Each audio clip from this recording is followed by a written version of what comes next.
Olá, pessoal. Para quem não me conhece, eu sou Kate Scarlett, sou escritora de livros e tenho um blog, e depois eu deixo bonitinho todos os links para vocês na descrição do vídeo, tanto do blog, quanto do Face, quanto da página da Amazon, para vocês também poderem ver os meus livros já publicados.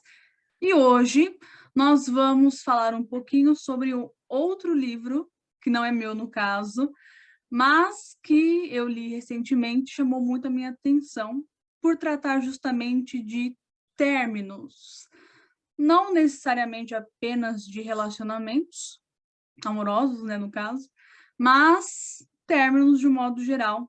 E eu achei bacana, lógico que ele foca mais nos términos amorosos, mas eu acho bacana falar um pouquinho de coisas que são de outros autores e, logicamente, são autores que a gente não conhece muito, pelo menos eu não conhecia esse autor em específico que nós vamos falar agora, tá bom?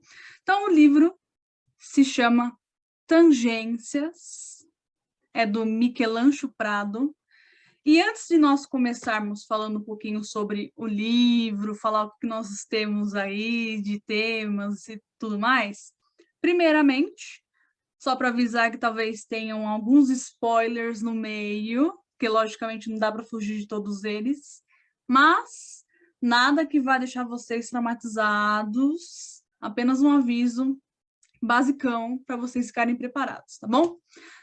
Segundamente, agora nós vamos falar um pouquinho sobre o autor dessa obra, que é justamente o Michelanjo Prado. Não sei se eu pronunciei o nome correto, se ele um dia assistir a esse vídeo, que ele não me xingue, tá bom? Mas tudo bem. Então, ele nasceu na Espanha em 1958. Ele é escritor, desenhista e cineasta. Tem começado a ter mais abertura aqui no Brasil, embora já seja reconhecido internacionalmente por seus trabalhos, dos quais eu destaco aqui Traço de Giz, Pedro e o Lobo, em quadrinhos, e Cotidiano Delirante, entre tantas outras obras pelas quais ele é reconhecido lá fora e que estão aos poucos entrando aqui no Brasil. Tangências, que é do livro em quadrinhos, do qual nós vamos falar. Ele começou a ser publicado de forma seriada em 1987 e em 1995 ganhou uma versão encadernada, tá bom? E para quem, né, tem problemas com palavras novas ou palavras que não conhece muito, não usa muito, o que é tangência? Porque eu acho bacana a gente compreender esse termo dentro da obra, para que a gente consiga perceber como esse termo ele vai nos direcionar para a compreensão do que está acontecendo ali com os personagens. Então, tangência é um ponto único, foquem bem nessa palavra único, em que duas linhas ou duas superfícies se tocam, tá bom? Então, a gente tem que colocar essa palavra bem lembrada na nossa cabeça com relação ao que ela significa. E tem a ver com um ponto único de encontro entre duas partes, tá bom?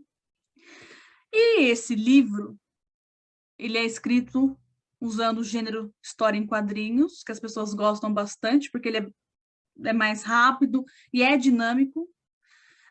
Ele vai trazer para nós, em Tangências, algumas histórias que são Lampejos no Cristal, Tangências, que dá nome ao livro, Café no Meio da Tarde, Demorado Crepúsculo de Outubro, A Partir de Agora, Divindades Ociosas, Privilégios Dourados e Balada de Saxofone e Neons. Tá? Então, essas são as histórias que nós vamos encontrar dentro dessa obra do Michelancho Prado.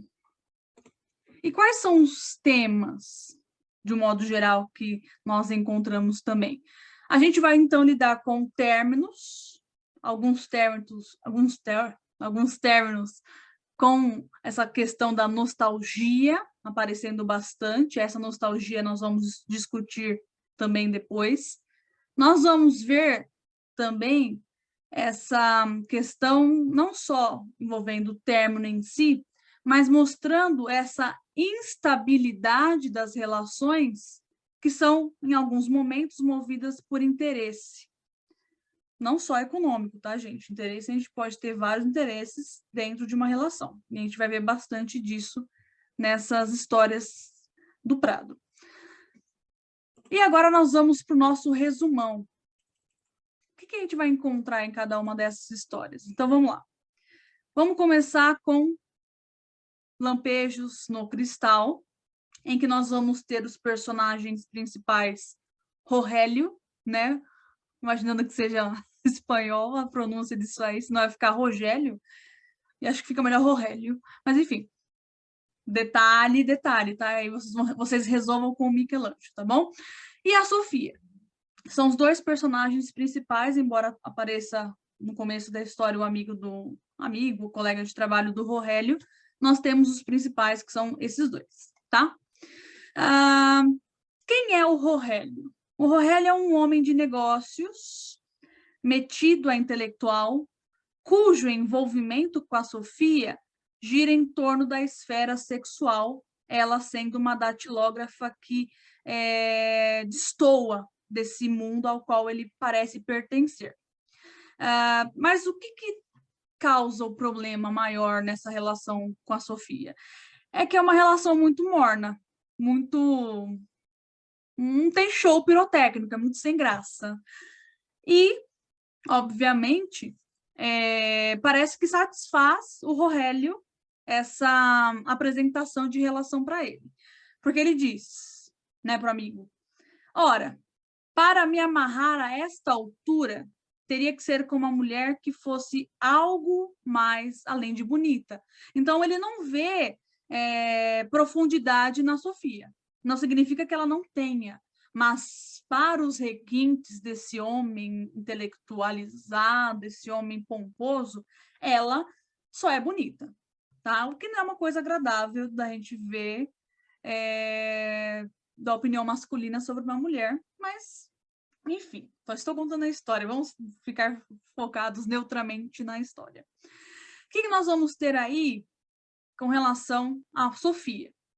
A gente tem uma mulher que parece que está se submetendo a essa relação morna, sem graça, há algum tempo, né? A gente não sabe exatamente quanto tempo, mas ela está nisso. Só que, pelo desenho que a gente vai ver das figuras, né? Das figuras, as personagens, no caso, ela não está ali satisfeita, tá? Ela demonstra pela expressão facial dela que ela está entediada. Tanto que ela fala o seguinte para ele, depois de, acredito eu, ficar super irritada com esse jeito, sei lá, distante, vamos colocar dessa forma, é uma maneira distante de se colocar com relação a ela. Ela diz o seguinte para ele: por trás de tanta afetação, suspeito que você seja incapaz de sentir um pingo de paixão. Parece muito sofisticada, mas sua forma de ver o amor não me emociona nem me satisfaz. Me entedia e me entristece. E ela coloca um fim naquilo. É bem forte, a gente imagina que dentro daquele ambiente retratado pelo autor, encontram-se outras pessoas também, né? Pessoas que acabam ficando em relacionamentos mornos, sem graças, por comodismo, por várias outras questões. Só que no caso aqui, a Sofia, assim como outros personagens no decorrer dessa obra, vão colocar um ponto final, tá? E agora nós vamos para a história Tangências, que nada mais é do que uma história que mostra para nós o reencontro, após 12 anos, da Marta e do Pablo, que se separaram para poderem realizar, ambos, os sonhos e as ambições da juventude. Ela queria ser uma atriz super famosa, né? Acabou virando uma bibliotecária, e ele queria ser um arquiteto famoso. e acabou se tornando um funcionário de banco. E esse reencontro deles, lógico, como todas as histórias, vai ter um pouquinho da questão sexual envolvida, mas também mostra para nós a questão da nostalgia aparecendo aí, porque eles começam a relembrar as coisas, pensar no que poderia ter acontecido com eles caso houvesse a possibilidade de eles terem repensado e escolhido outro caminho. E, óbvio, embora eles aparentem essa conexão, a gente percebe que essa conexão ela é tangencial, ela é só daquele momento. A terceira história é Café no Meio da Tarde. Nós temos os personagens Lúcia e o Victor. Ela, já uma mulher madura, casada com Roberto. Ele é o ex-marido dela, que agora é um escritor e jornalista famoso, de renome. E, né, a gente percebe que a Lúcia tem essa coisinha de interesse, ela gosta de um homem que tenha poder, tanto que ela abandonou, né, pelo menos dá a entender pelo diálogo deles, ela o abandonou para casar-se com alguém que tinha mais posição do que ele, né, mais status. E nesse reencontro, ela parece ter aquele pensamento ingênuo de querer retomar alguma coisa.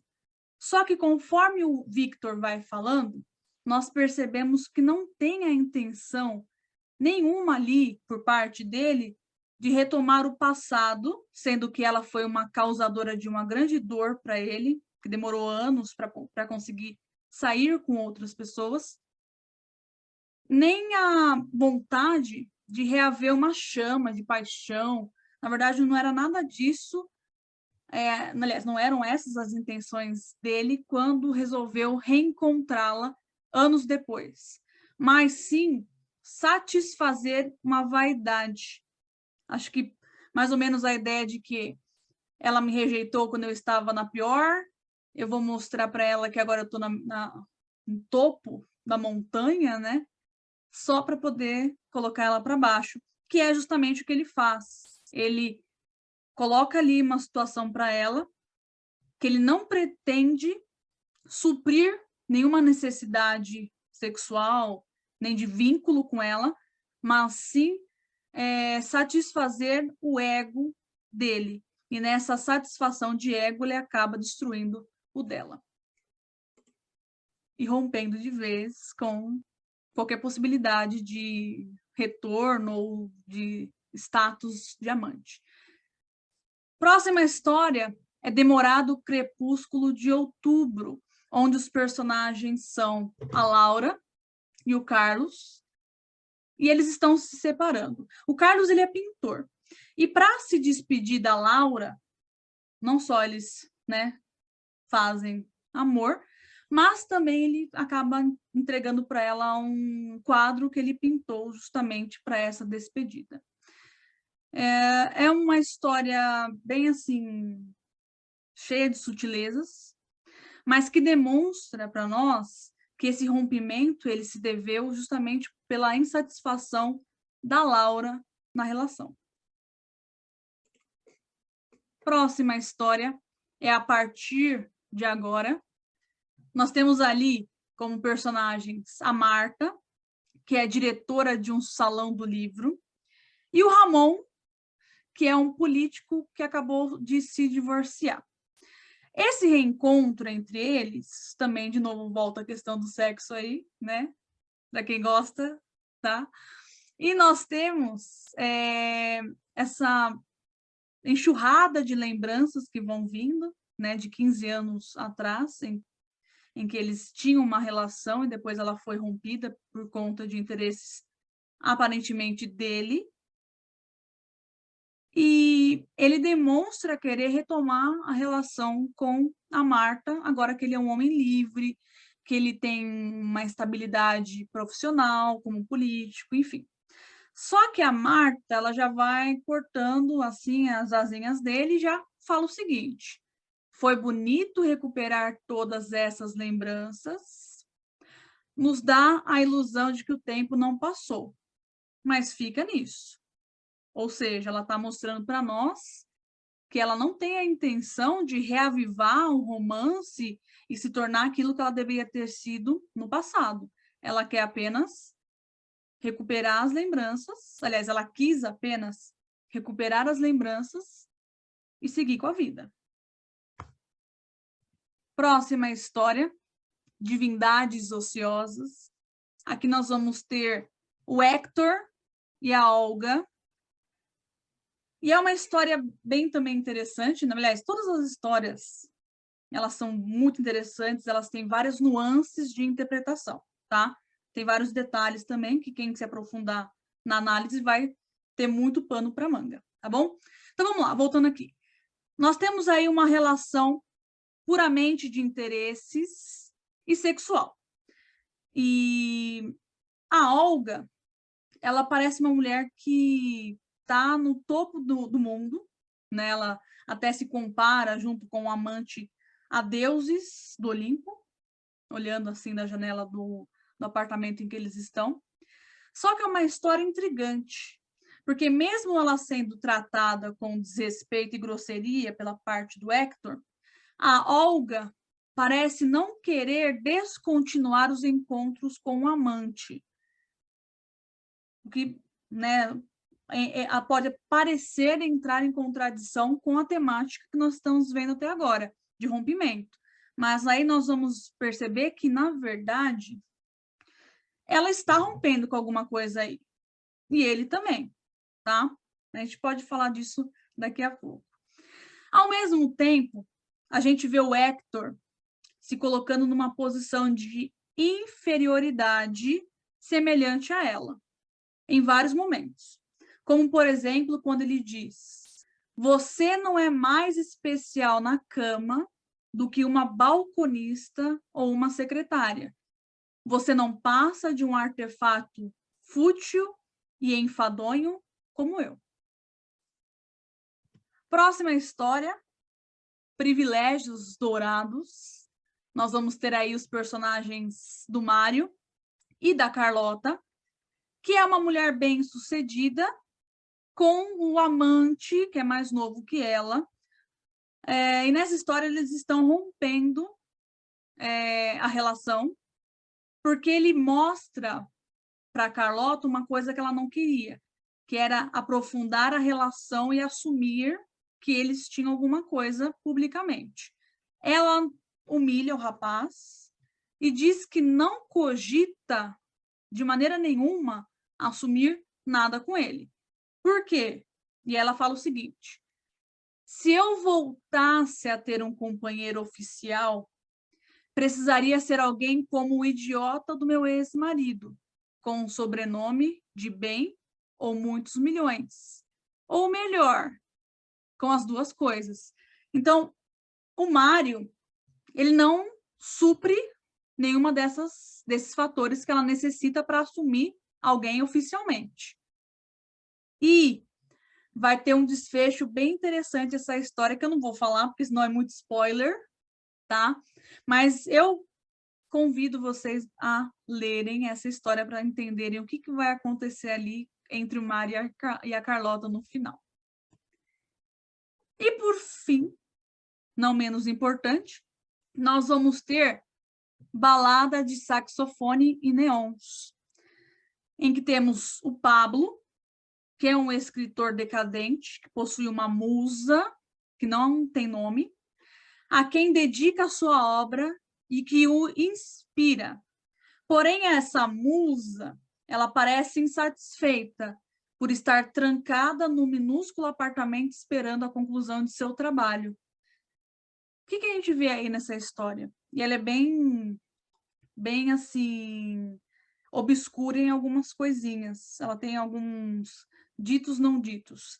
Vemos, na verdade, que não existe ninguém ali com o Pablo. Pelo menos essa é a minha interpretação. Não sei se o Michelangelo ou alguém que o leia vai discordar de mim, mas é a interpretação que eu tive. Não tem ali ninguém com o Pablo. Pode ser que tenha existido, mas não temos como saber naquele contexto oferecido por nós na leitura. E ele está apenas idealizando, fantasiando. Pode ser que ele esteja fazendo isso para escrever, né, aquela escrita criativa, mas também não fica claro isso. Enquanto ele, também a meu ver, está se drogando ou possivelmente ele acaba se suicidando. Ficou meio em aberto uma dessas duas possibilidades. Não sei se tem uma terceira, tá? Mas ou ele está ali se drogando e por isso ele imagina o que está se passando ali com aquela moça, ou, na verdade, é tudo um decurso para mostrar que no final ele se suicida, tá? Então, fica muito em aberto, mas é muito bem construída essa relação da musa falando ali com ele e colocando essa decadência dele como escritor, dessa mediocridade na qual ele se encontra. E o que nós vamos ter de conclusão depois de saber mais ou menos o teor dessas histórias? Que não há, portanto, finais felizes em nenhuma delas, mas algumas nos trazem uma forma madura de encarar o término, enquanto outras nos fazem ver a revolta, a vingança e a amargura que tal momento traz à vida de um ex-casal. Então, quando nós falamos de rompimento, normalmente não é uma coisa muito fácil de lidar, né? As pessoas tendem a ficar em vários processos para poder superar essa circunstância. Tem gente que logo emenda uma relação na outra, ou logo vai buscar outra relação. Tem pessoas que ficam semanas, meses, anos tentando superar esses rompimentos. Então, é um processo que depende de pessoa para pessoa, mas, de certa forma, ele é muito complexo e ele acaba tendo de ser, né? Ele deveria ser, pelo menos, um momento de redescobrimento de quem nós somos. Nós vamos ter que mais aí? A nostalgia, né? Que nós falamos logo no começo, que é um elemento importante para reavaliar trajetos e tomar decisões baseadas naquilo que nos move no momento, não mais ancoradas no passado ou em sensações passadas, mas no agora. E é um elemento bem interessante até para nós mesmos pensarmos em como superar de uma maneira um pouquinho menos traumática um rompimento. Por que nós vemos pessoas fixas em retornar com o ex ou a ex? Porque elas não passaram por esse momento de reavaliar as coisas. Elas estão presas em momentos bons. Elas estão presas em momentos em que tudo estava tranquilo, sem problemas, em que as sensações elas eram intensas, elas eram muito novas. Só que, quando nós estamos num processo nostálgico de rememorar alguma coisa, nós também vemos, ou pelo menos deveríamos fazer isso, uma contrapartida. A nostalgia de um passado que pode ter sido bom, porque imagino que alguém queira voltar porque foi uma coisa boa. E a contrapartida é ver justamente o contrário. É ver o que estava dando errado para terminar. Porque ninguém termina uma relação porque, não, quer saber, eu vou terminar só por hoje, porque eu não estou bem. Ou então, vou terminar hoje porque, me deu vontade. Não, é um processo de relacionamento que ou ele funciona ou não funciona. Quando ele funciona, ele continua. Ou pelo menos o término ele não é tão traumático e as pessoas conseguem seguir com as suas vidas de maneira mais serena e harmoniosa. Mas, quando o relacionamento ele não dá certo, a tendência é que essa reavaliação, junto com a nostalgia, ela nos faça entender os porquês e entender por que não. Por que não voltar àquilo? Certas coisas se rompem. E a gente viu nas histórias do Michelangelo que elas acabam sendo um rompimento não só de sentimentos, mas acabam mostrando um rompimento com nós mesmos, como na história lá com a Olga e com o Hector. Nós vimos que ambos, de certa forma, eles estão rompendo com eles mesmos, não com uma relação, porque não tem necessariamente ali indício de que é um relacionamento, mas sim uma relação de conveniência, na qual eles acabam tendo momentos de inferiorização do outro, principalmente com relação ao Hector, principalmente o Hector com relação à Olga, e esses momentos em que ele inferioriza, em que ele é grosseiro com a Olga, e ela permite, tanto que ela quer se reencontrar com o amante, ela está ali rompendo com ela, com quem ela é, com os valores dela, ou, enfim, rompendo com a individualidade dela. E nós vemos que as pessoas têm uma dificuldade tremenda de romper, porque é como se elas estivessem rompendo com a individualidade delas. Elas não compreendem que rompimentos de relacionamento acabam sendo um momento para se reencontrar e não para retornar aquilo que acabou. O sexo também aparece como um elemento tangencial, aquilo que une brevemente aquele casal das histórias, né? Os casais das histórias. Ou seja, o sexo, com relação ao que nós vimos, não é reflexo de um relacionamento ou de relações duradouras, mas aparece como um momento de busca de uma resposta a qual se chega para finalizar algo. É o que nós vimos ali. O sexo ocorre bonitinho, né? E depois há uma resposta para algo. Uma resposta que pode ter sido buscada ou uma conclusão a qual se chega diante de um momento que passou.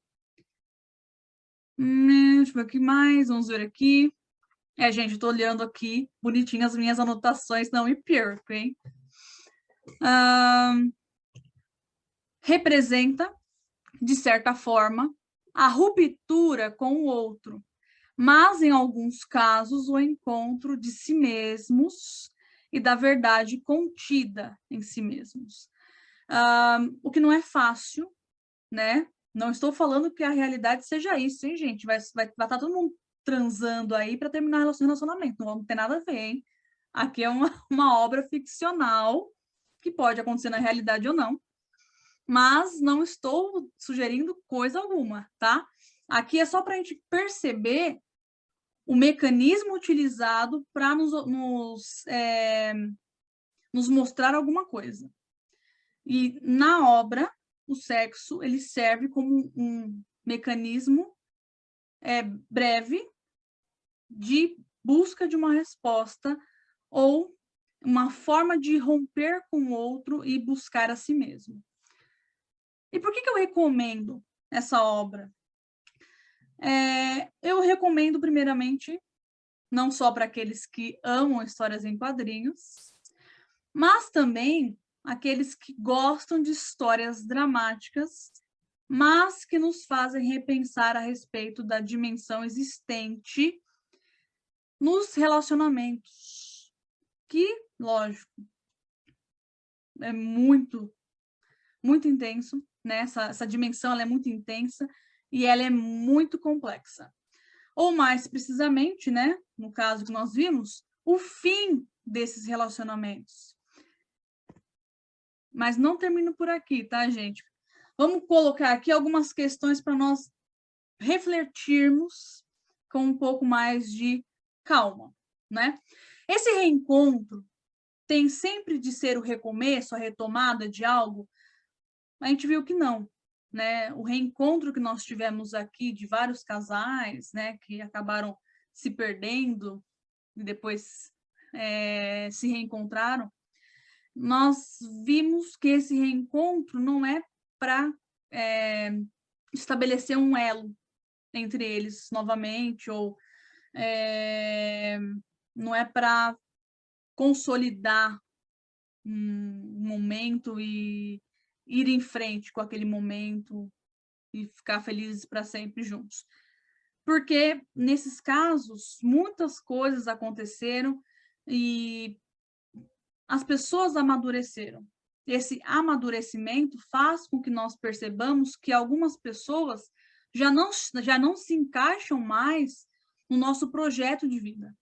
E isso é normal. Ah, mas eu não. Estou falando de casos em que não há possibilidade de encaixar uma pessoa que foi muito, muito frequente ali na nossa vida novamente nela. Porque não se encaixa mais. Tem peças de quebra-cabeças que, por serem tão utilizadas, por estarem desgastadas pelo tempo, enfim, elas já não se encaixam ali naquele quebra-cabeça. E tudo bem com isso, tá? Acho que superação é o que a gente tem que entender aqui. Nós temos de superar relações. Ah, mas foi tão bom me relacionar com aquele cara, poxa, eu quero retomar aquilo, mas não volta a ser igual.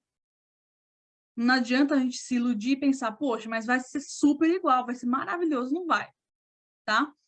Tem casos em que acontece esse retorno e as pessoas ficam juntas? Tem, mas vamos falar do que o livro nos traz. Ele está falando de uma outra circunstância, tá?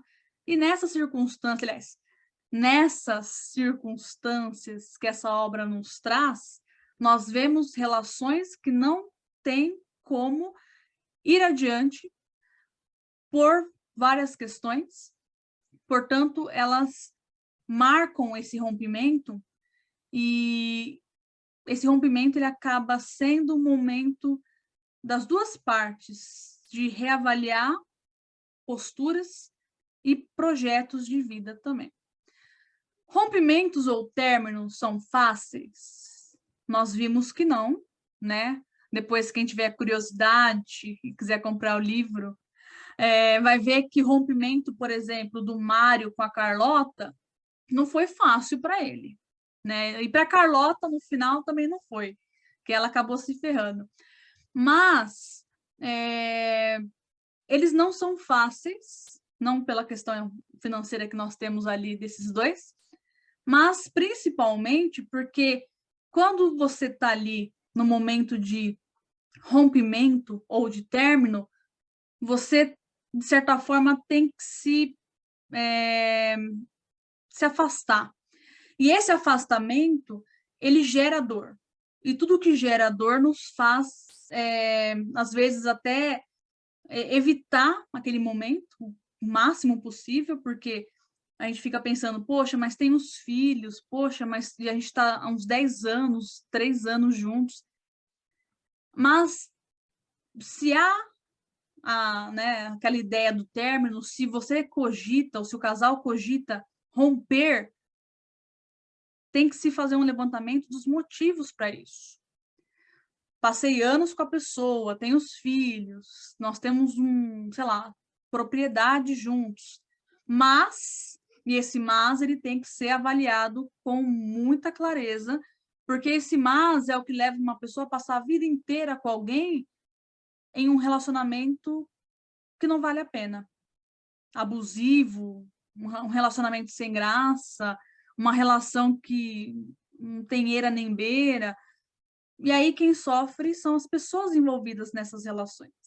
Por isso que romper nunca é um ato fácil, mas ele é necessário, e quando ele se faz necessário, ele tem que acontecer de qualquer forma, tá? Infelizmente, não estou chorando, tá? Porque, bem ou mal, é uma análise que nós temos de fazer para nós mesmos. Por quê? E esse porquê ele tem que levar a uma reorganização das nossas vidas para algo positivo. Rompimentos não são sempre amorosos.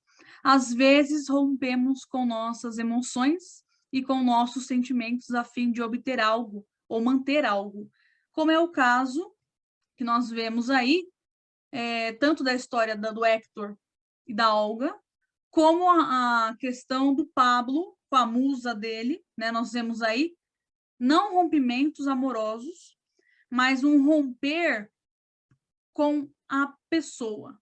Tem a ver com a individualidade aqui. Então, a Olga, ela rompe com aquilo que mantém a dignidade do ser humano. Quando ela aceita que o Hector a trate como se ela fosse inferior, como se ela fosse vulgar, ou como se ela não tivesse nenhum mérito como mulher, ela está ali rompendo com a individualidade dela para ter alguma coisa. Talvez, né, algum interesse econômico, financeiro, com relação aos contatos, porque nós vemos na história que o Hector ele tem acesso a informações de outras pessoas. E ela mexe com contas de gente que tem dinheiro. Portanto, ela acaba cedendo a esse rompimento de quem ela é, né, da dignidade que um ser humano tem que ter, para se manter naquela relação puramente de interesse. E a questão é, será que vale a pena a gente romper com nós mesmos para manter uma relação? E também nós vemos isso com relação ao Pablo, de uma maneira ou de outra, né? Não sei se ele se matou, se ele estava se drogando, ele estava ali rompendo com aquela mediocridade na qual ele se encontrava como escritor, né? Rompendo com aquela musa que estava ali, entre aspas, inspirando o trabalho dele. E por fim, né? A gente sabe que romper com aquilo que nos machuca, que não nos acrescenta, ou que já não significa nada, ou que não tem o mesmo significado que tinha, ou que tivera no começo, não é um processo, na verdade, volta, é um processo necessário para a evolução ou harmonia interior. Às vezes, romper é o único caminho que a gente consegue achar para ter aquilo que o pessoal chama de paz. Não adianta estar numa relação, num relacionamento, e você não ter paz. Então, imagino que várias pessoas aqui saibam o que é estar envolvido com alguém, se relacionando com alguém, e não ter aquela sensação leve no peito quando se está ali com aquela pessoa. E isso não é bom nunca, tá bom? Então, é um livro, então, que eu recomendo para vocês. Espero que vocês tenham gostado desse primeiro vídeo, depois de muito tempo prometendo gravá-lo. E espero que vocês me vejam, né? Que eu não vejo ninguém. Mas espero contar com a participação de vocês no chat, em mensagens, lá no blog, lá na página do Face. Digam se vocês gostaram ou não desse primeiro vídeo. É bom ter um feedback construtivo, uma crítica construtiva é sempre preferível do que a gente ficar aqui fazendo algo que não vá agradar vocês. Então, espero que vocês tenham gostado, fiz com muito carinho, e nos vemos na próxima. Bye, bye!